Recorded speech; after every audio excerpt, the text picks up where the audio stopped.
The church bells tolled, but they sounded like a funeral dirge, not a wedding hymn. I stood frozen in my bedroom, the engagement ring on my finger suddenly feeling like a shackle.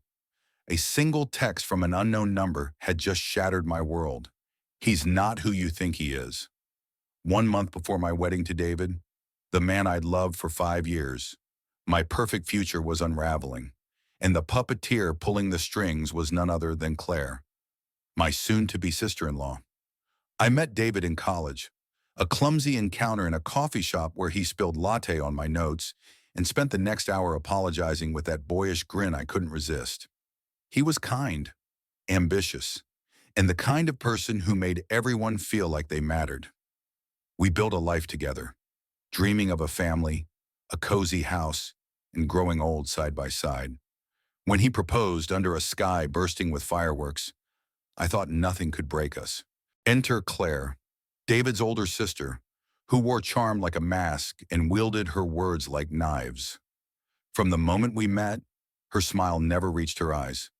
She called me sweetie in a tone that dripped with condescension, and her compliments always carried a barb. "That dress is so brave," she'd say, eyeing my choices like they were a personal affront. I brushed it off, chalking it up to sibling protectiveness. David adored her, and I wanted to fit into his family, so I swallowed my unease. But as our wedding day loomed, Claire's subtle jabs turned into something far uglier. It started with small things she'd forget to include me in family group chats about the wedding, or she'd suggest venues and dresses that were the opposite of my taste, claiming they were better suited. I thought she was just overbearing until the text arrived. That anonymous message led me to a string of emails, forwarded by a friend of a friend, revealing Claire's plan. She had been spreading lies about me to David and his family, painting me as a gold digger who was only after their family's modest wealth. She fabricated stories of me flirting with other men, even forging screenshots of texts I never sent. The worst part, she had convinced David's mother, Ellen, that I was unfit to join their family, sowing seeds of doubt that were now sprouting in David's eyes. I confronted Claire at a family dinner, my heart pounding as I held up my phone with the evidence. The dining room fell silent, forks hovering midair. "Claire," I said, my voice trembling but firm, "why are you doing this?" Her face was a portrait of innocence, but her eyes betrayed a flicker of panic. "Emily, I have no idea what you're talking about," she said, her voice syrupy, sweet. David looked between us, his brow furrowed, torn between the sister he'd known his whole life and the woman he was supposed to marry.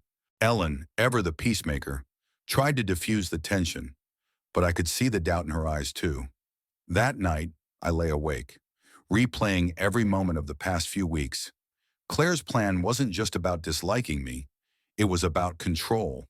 She thrived on being the center of her family's universe, the one who called the shots. My arrival threatened that, and she was willing to destroy my happiness to keep her throne. But I wasn't going to let her win. I decided to fight back, not with lies or schemes, but with the truth. I started by talking to David alone, away from Claire's influence. We sat in our favorite park, the one where we'd had our first date, and I poured my heart out. I showed him the emails, the forged texts, and the trail leading back to Claire. His face crumpled as he read them, the weight of his sister's betrayal hitting him hard. "I didn't want to believe it," he whispered, his voice breaking. "She's my sister. Em, how could she do this?" I held his hand, fighting back tears. "I know it hurts, but we can get through this together. I love you, David, and I'm not giving up on us." He nodded, but I could see the struggle in his eyes.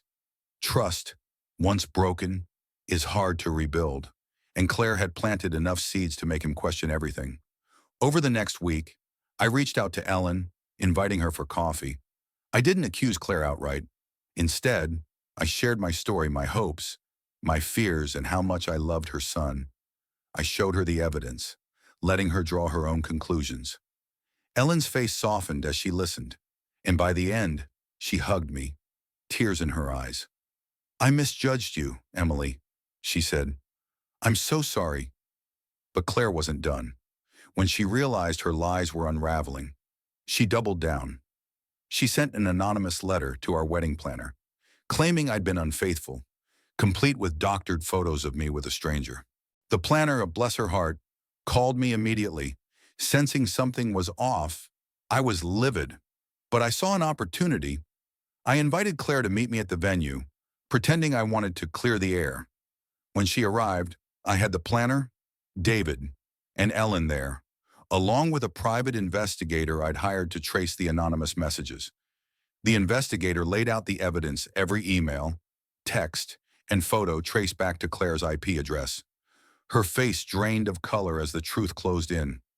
"This is ridiculous," she snapped, but her voice wavered. "You're all ganging up on me." David stepped forward, his voice steady but laced with pain. "Claire, stop. I know what you did. Why would you hurt us like this?" For the first time, Claire's mask slipped. Her eyes filled with tears, not of remorse, but of desperation. "I was protecting you," she said, her voice barely a whisper. "She's not right for you, David. I know what's best for our family." The room was silent, the weight of her words hanging heavy. Ellen spoke first, her voice trembling with anger and sorrow. "Claire, you don't get to decide what's best for us. You've hurt your brother, and you've hurt Emily, who has done nothing but try to love us."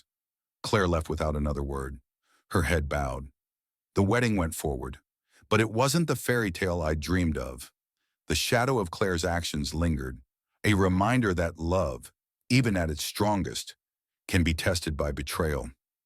David and I stood at the altar, vowing to love and trust each other, but I knew we had work to do. Claire wasn't invited, but her absence was felt, a wound in the family that might never fully heal. In the weeks that followed, David and I went to therapy, working to rebuild what Claire had tried to tear apart. Ellen became my biggest supporter, apologizing repeatedly for her doubts. As for Claire, she sent a letter a month after the wedding, a half-hearted apology that blamed everyone but herself. David didn't respond, and I supported his choice. Sometimes, love means setting boundaries, even with family. Looking back, I realized this wasn't just about Claire's awful plan or her dirty tricks. It was about the strength to stand up for love, to fight for truth, and to forgive without forgetting. I learned that family isn't just about blood, it's about who shows up for you, who believes in you, and who fights alongside you. David and I are stronger for it, but I'll always carry the scar of that month, a reminder that even in love, there are battles to be fought. What do you think? Was Claire's betrayal unforgivable? Or does family deserve a second chance? Share your thoughts. I'd love to hear where you stand on what's right and wrong in this tangled mess of love and loyalty. End.